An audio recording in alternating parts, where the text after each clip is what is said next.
আইসিডিএসের আরও একটি ক্লাসে তোমাদের প্রত্যেককে স্বাগত।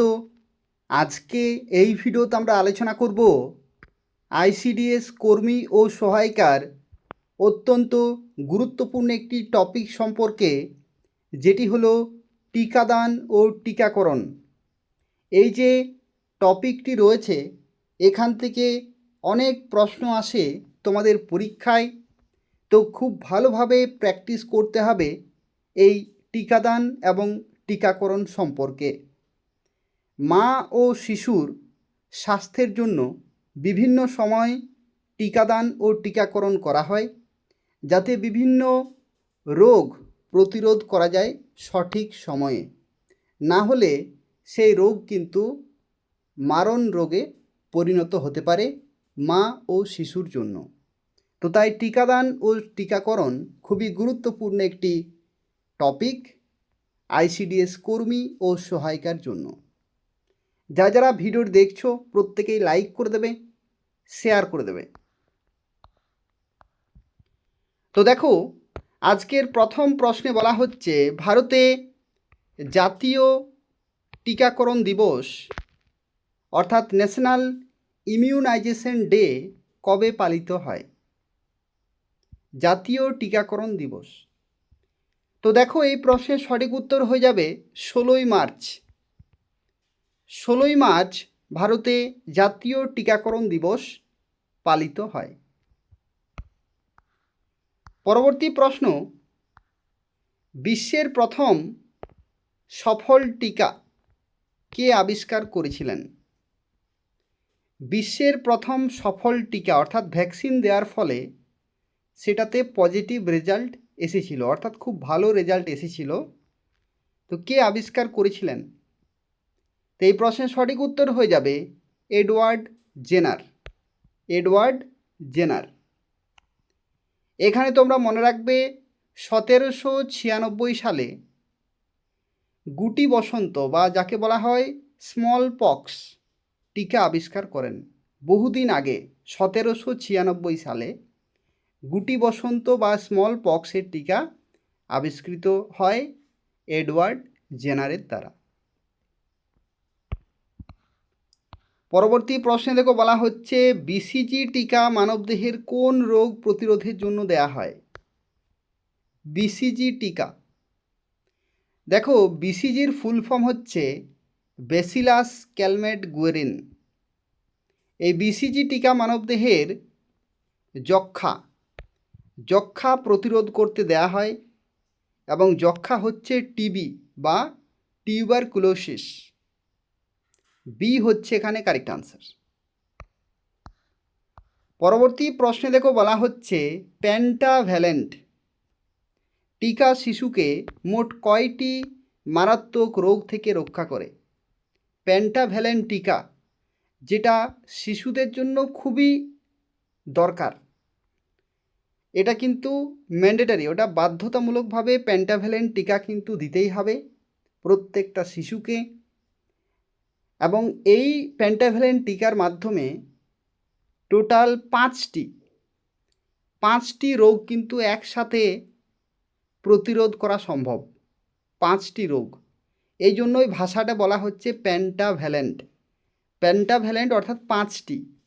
কোন কোন 5টি সেগুলো তোমরা একটু মনে রাখবে, কারণ পরীক্ষাতে প্রশ্ন ঘুরিয়ে আসতে পারে যে নিচের কোনটি পেন্টাভ্যালেন্টের টিকার মধ্যে পড়ে না, এরকম আসতে পারে। তাহলে পেন্টাভ্যালেন্টের মধ্যে কোন কোন রোগ প্রতিরোধ করা যায়? একটা হচ্ছে ডিপথেরিয়া, তারপর হচ্ছে পারটুসিস, তারপরে হবে টিটেনাস, তারপরে হবে হ্যাপাটাইটিস বি, খুবই গুরুত্বপূর্ণ একটি হ্যাপাটাইটিস বি, এবং হিব। ঠিক আছে? তো এই যে 5টি রোগ, এই 5টি রোগ প্রতিরোধ করতে পেন্টাভ্যালেন্ট টিকা কিন্তু দেয়া হয়।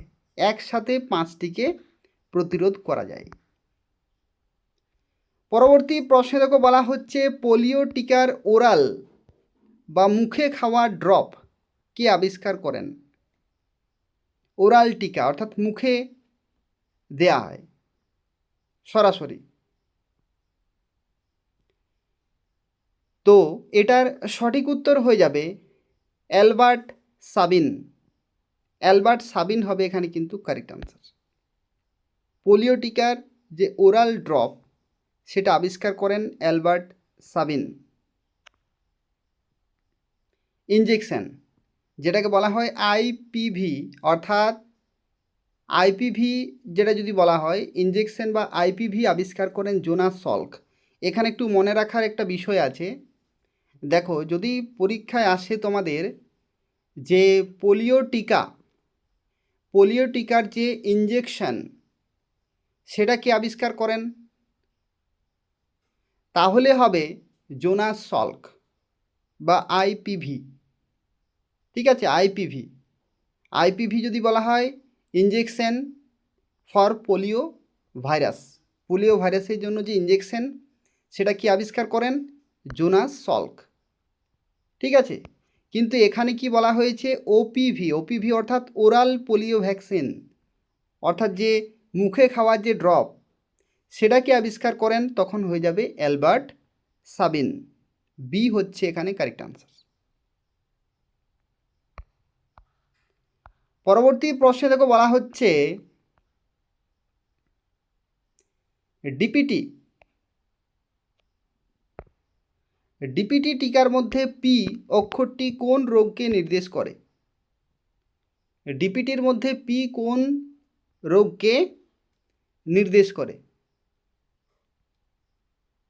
ঠিক আছে, তো দেখো পি মানে হচ্ছে পারটুসিস, ডিপথেরিয়া, পারটুসিস, আরেকটা হচ্ছে টিটেনাস। তাহলে কি হলো, পি দিয়ে হচ্ছে পারটুসিস বা যেটাকে বলা হয় হুপিং কাশি। বি হচ্ছে এখানে কারেক্ট আনসার। পরবর্তী প্রশ্ন, জলাতঙ্ক রোগের টিকা কে আবিষ্কার করেছিলেন? জলাতঙ্ক রোগের টিকা কে আবিষ্কার করেছিলেন? এটা সঠিক উত্তর আশা করি তোমরা প্রত্যেকে পারবে। সঠিক উত্তর হয়ে গেল লুই পাস্তুর। পরের প্রশ্ন, গর্ভবতী মহিলাদের ধনুষ্টঙ্কা রোগ প্রতিরোধের জন্য কোন ইনজেকশন বা টিকা দেওয়া হয়? ধনুষ্টঙ্কা রোগ খুবই একটি মারাত্মক রোগ। এই ধনুষ্টঙ্কা রোগ প্রতিরোধের জন্য কোন ইনজেকশন দেওয়া হয় গর্ভবতী মহিলাদের? এটা সঠিক উত্তর হয়ে যাবে টিটি বা টিডি, টিটেনাস টক্সয়েড। টিটি বা টিডি ভ্যাকসিন কিন্তু দেওয়া হয় ধনুষ্টঙ্কার প্রতিরোধে। পরবর্তী প্রশ্নে আমরা চলে যাচ্ছি। দেখো পরের প্রশ্নে বলা হচ্ছে নিচের কোনটি একটি মৃত বা নিষ্ক্রিয় টিকার উদাহরণ? নিচের কোনটি একটি মৃত বা নিষ্ক্রিয় টিকার উদাহরণ? এটার সঠিক উত্তর হয়ে যাবে আইপিভি, মৃত বা নিষ্ক্রিয় টিকার উদাহরণ, অর্থাৎ এটা হচ্ছে কিল্ড বা ইনঅ্যাক্টিভেটেড টিকা। এটার সঠিক উত্তর হয়ে যাবে আইপিভি, অর্থাৎ ইনজেকশনের যে পোলিওটা দেওয়া হয় পোলিও টিকা সেটা। সি হচ্ছে এখানে correct answer, inactivated polio vaccine. Inactivated এটার ফুল ফর্ম কি? এটার ফুল ফর্ম হচ্ছে ইনঅ্যাক্টিভেটেড পোলিও ভ্যাকসিন। আর ওপিভির ফুল ফর্ম কি? ওপিভির ফুল ফর্ম হচ্ছে ওরাল পোলিও ভ্যাকসিন। পরবর্তী প্রশ্নে দেখো বলা হচ্ছে ভারতের সম্পূর্ণ টিকাকরণ কর্মসূচি নিশ্চিত করতে ভারত সরকার কোন মিশন চালু করেছে? একটা মিশন ভারতে চলছে, যে মিশনের মাধ্যমে চেক করা হয় যে টিকাকরণ সঠিকভাবে হচ্ছে কি না। এটা সঠিক উত্তর কি হবে? এটার উত্তর হয়ে যাবে মিশন ইন্দ্রধনুষ। খুবই গুরুত্বপূর্ণ। মিশন ইন্দ্রধনুষের উদ্দেশ্যই হচ্ছে যে মা ও শিশুর সঠিকভাবে টিকাকরণ হচ্ছে কি না। পরবর্তী প্রশ্ন, জরায়ু মুখের ক্যান্সার বা জরায়ুর ক্যান্সার যেটাকে বলা হয় সার্ভিক্যাল ক্যান্সার, প্রতিরোধের জন্য মেয়েদের কোন টিকা দেয়া হয়? কোন টিকা দেয়া হয়? তো দেখো, এটার যে টিকা, সেই টিকাটার নাম হচ্ছে এইচপিভি ভ্যাকসিন। HPV vaccine. দেখো, ফুল ফর্মটা একটু মনে রাখবে। এইচপিভি ভ্যাকসিনের ফুল ফর্ম কি? Human papilloma virus. Human papilloma virus হচ্ছে এইচপিভির ফুল ফর্ম। এরপর দেখো, পরের প্রশ্নে বলা হচ্ছে রোটা ভাইরাস টিকা শিশুদের কোন সমস্যা থেকে রক্ষা করার জন্য দেয়া হয়? রোটা ভাইরাস টিকা শিশুদের কোন সমস্যা থেকে রক্ষা করার জন্য দেয়া হয়? তো দেখো, এটা সঠিক উত্তর হয়ে যাবে তীব্র ডায়রিয়া। তীব্র ডায়রিয়া। রোটা ভাইরাস টিকা শিশুদের কোন সমস্যার জন্য? তীব্র ডায়রিয়া যদি হয় তাহলে কিন্তু রোটা ভাইরাসের ভ্যাকসিন দেওয়া হয়। পরবর্তী প্রশ্ন, এমএমআর। এমএমআর যে টিকা, সেই টিকার মাধ্যমে কোন 3টি রোগের চিকিৎসা বা প্রতিরোধ করা হয় বা সম্ভব? এমএমআর। তো দেখো, এমএমআর এর ফুল ফর্মটা জানলেই কিন্তু হবে। এমএমআর এর ফুল ফর্ম কি? আশা করি অনেকেই জানো। দেখো, এমএমআর এর ফুল ফর্ম হচ্ছে, এমএমআর এর ফুল ফর্ম হচ্ছে, দেখো এখানে হবে মেলস অর্থাৎ হাম, মামস অর্থাৎ মামস রোগ এবং রুবেলা। এমএমআর। বি হচ্ছে এখানে কারেক্ট আনসার। এখানে একটি তথ্য বলে রাখি, অপশানে এখানে ইংরেজিগুলো আমি দিয়ে রেখেছি কারণ তোমাদের যাতে বুঝতে সুবিধা হয়, কিন্তু পরীক্ষাতে এই ইংরেজিগুলো কিন্তু থাকবে না। ঠিক আছে, ইংরেজিগুলো থাকবে না, এইগুলো দেখেই তো সবাই বুঝতে পেরে যাবে যে এমএমআর অর্থাৎ এমএমআর, কিন্তু এগুলো থাকবে না। তোমাকে বাংলাগুলো কিন্তু মনে রাখতে হবে। হাম, মামস এবং রুবেলা। এখানে দেখো, হাম যে কথাটি আসছে, হামসের ক্ষেত্রে, হামের ক্ষেত্রে কি মিলস হচ্ছে, মিসলস। তাহলে এম দিয়ে শুরু হচ্ছে, কিন্তু হামের এইচ দিয়ে হওয়া উচিত ছিল। তাহলে এখানে দেখো অনেকেরই ভুল হতে পারে, তাহলে এগুলো কিন্তু মনে রাখতে হবে। মামসের ক্ষেত্রে এম দিয়ে শুরু, রুবেলা আর দিয়ে শুরু, কিন্তু মিলস হাম কিন্তু হচ্ছে। তাহলে এগুলো তোমাদের ইংরেজিটাও মনে রাখতে হবে। পরবর্তী দেখো, বলা হচ্ছে টাইফয়েড জ্বরের বিরুদ্ধে সুরক্ষার জন্য কোন ধরনের টিকা ব্যবহার করা হয়? কি হবে? এটা হবে ট্যাব ভ্যাকসিন। Tab, TAB। টাইফয়েডের ভ্যাকসিনকে কি বলা হয়? ট্যাব। পরবর্তী প্রশ্নে দেখো, বলা হচ্ছে কোন রোগের টিকা সাধারণত ত্বকের ঠিক নিচে দেয়া হয়? ত্বকের ঠিক নিচে দেয়া হয় কোন রোগের টিকা? কি হবে এটা? তো দেখো, এটা সঠিক উত্তর হয়ে যাবে হাম বা মিজেলস। হাম বা মিজেলস। ত্বকের ঠিক নিচেই কিন্তু দেয়া হয়। পরবর্তী প্রশ্ন, জন্মের ঠিক পরপরেই একটি শিশুকে কোন কোন টিকা দেয়া হয়? ভেরি ভেরি ভেরি ইম্পর্ট্যান্ট একটি প্রশ্ন, এটা অবশ্যই তোমরা মনে রাখবে। জন্মের ঠিক পরে, জন্ম হলো তার ঠিক পরেই কিন্তু ভ্যাকসিন দেওয়া হয়, যাতে বিভিন্ন রোগ প্রতিরোধ করা যায়। কারণ একটা শিশু জন্মের পরে তার শরীরে কিন্তু অ্যান্টিবডি খুব একটা বেশি থাকে না, বিভিন্ন রোগ কিন্তু আক্রমণ করতে পারে। সেই জন্যই কি বলা হয় যে জন্মের পরেই কিন্তু মাতৃদুগ্ধ পান করাতে হবে, যাতে মাতৃদুগ্ধে যে অ্যান্টিবডি থাকে, IgA, ইমিউনিও গ্লোবিউলিন A, সেই অ্যান্টিবডি বিভিন্ন রোগ প্রতিরোধ করতে পারে। ঠিক আছে, সেই জন্য মাতৃদুধ খাওয়াতে বলা হয় টানা 6 মাস পর্যন্ত, ম্যান্ডেটারি। তারপরেও 2 থেকে 3 বছর খাওয়ালে আরও ভালো হয়, কিন্তু 6 মাস খাওয়াতেই হবে। তাহলে মাতৃদুগ্ধ এবং তার সাথে সাথে আরও টিকা কিন্তু দেয়া হয়। কি কি টিকা দেয়া হয়? দেখো, যে সমস্ত টিকা দেওয়া হয়, অনেকগুলি টিকা দেওয়া হয়, তার মধ্যে সবচেয়ে গুরুত্বপূর্ণ হচ্ছে BCG, OPV, hepatitis B. Hepatitis B কিন্তু একটা মারাত্মক রোগ। হেপাটাইটিস বি বার্থ ডোজ যেটা দেওয়া হয়, OPV oral polio vaccine, polio হওয়ার যাতে রোধ করা যায়, আর বিসিজিটাও কিন্তু দেওয়া হয়। এগুলো মনে রাখবে, ঠিক আছে। এরপরে চলে যাচ্ছি 17 নম্বর প্রশ্ন থেকে। বলা হচ্ছে বিশ্ব স্বাস্থ্য সংস্থা কত সালে পৃথিবীকে সম্পূর্ণ গুটি বসন্ত বা স্মল পক্স মুক্ত ঘোষণা করে? কত সালে ঘোষণা করেছে? এটা সঠিক উত্তর হয়ে যাবে 1980 সালে। অনেক দিন আগেই কিন্তু ঘোষণা হয়েছে বিশ্ব স্বাস্থ্য সংস্থার মতে, ওয়ার্ল্ড হেলথ অর্গানাইজেশন। পরবর্তী প্রশ্ন থেকে বলা হচ্ছে টিকার কার্যকারিতা বজায় রাখার জন্য নির্দিষ্ট কম তাপমাত্রায় সেটিকে সংরক্ষণ ও পরিবহন করার পদ্ধতিকে কি বলে? কি বলা হচ্ছে? টিকার কার্যকারিতা বজায় রাখার জন্য, অর্থাৎ টিকা সঠিকভাবে রাখার জন্য নির্দিষ্ট কম তাপমাত্রায় সেটিকে সংরক্ষণ ও পরিবহন করার পদ্ধতিকে কি বলা হয়? তো দেখো, এই প্রশ্নের সঠিক উত্তর কি হবে?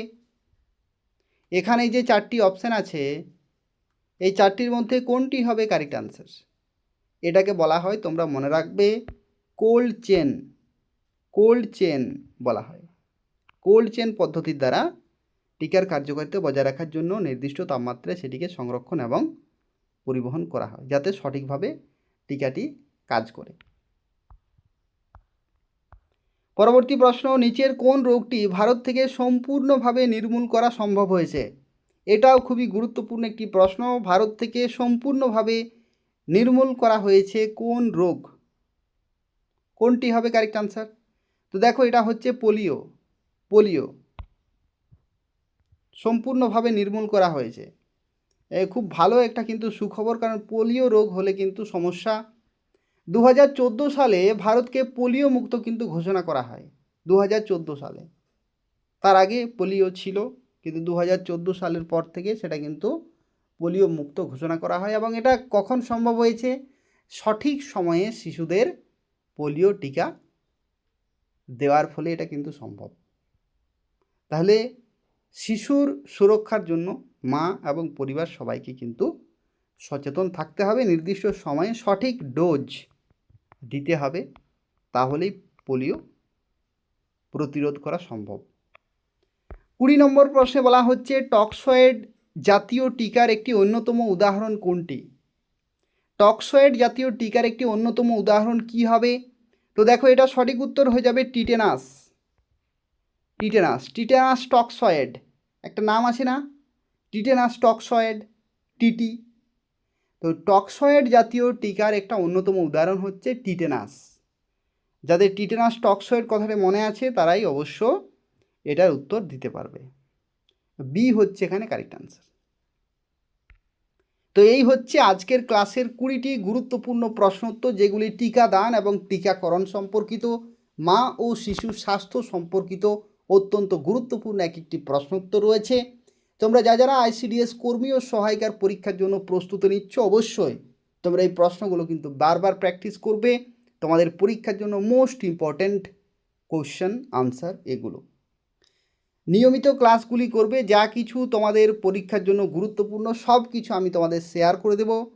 তাই নিয়মিত ক্লাসগুলি করবে। যারা নিয়মিত ক্লাসগুলি করতে পারছো না, বিভিন্ন কাজে সমস্যা রয়েছে, যারা বাড়িতে বিভিন্ন কাজ করে থাকো, বিভিন্ন কাজে যুক্ত, তাদের আমি বলবো যে আজ নয় কাল, যদি আজ না হয় ক্লাসটা করতে, যদি তোমরা না পারো কালকে অর্থাৎ আগামীকালকে তার পরের দিন করে নেবে, ঠিক আছে? সময় হলেই কিন্তু ক্লাসগুলো করে নেবে, কারণ ক্লাস মিস করা যাবে না। এই চ্যানেলে যা কিছু ক্লাস হয় কোনো ক্লাসেই কিন্তু তোমাদের মিস করা উচিত নয়। প্রত্যেকটা ক্লাসেই very very important question answer আলোচনা করা হয়। কোনো ক্লাস কিন্তু মিস করা যাবে না, না হলে 70+ নম্বর কিন্তু তুমি পরীক্ষায় পাবে না। 70+ নম্বর পেতেই হবে। তার জন্য আমি তোমাদের প্রত্যেককে রিকমেন্ড করব ক্লাসগুলো প্রত্যেকটি করবে। কে কত সঠিক উত্তর দিতে পারছো নিজেরাই কিন্তু নিজেদের যাচাই করতে পারবে। আর প্রত্যেকটি ক্লাস করবে, প্রত্যেকটা টপিক আমি তোমাদের করে দেব সময়ের মধ্যে, কোনো চিন্তা নেই। নিয়মিত ক্লাসগুলি করবে। যারা ভিডিও দেখলে অবশ্যই লাইক করে দেবে, শেয়ার করে দেবে। ধন্যবাদ।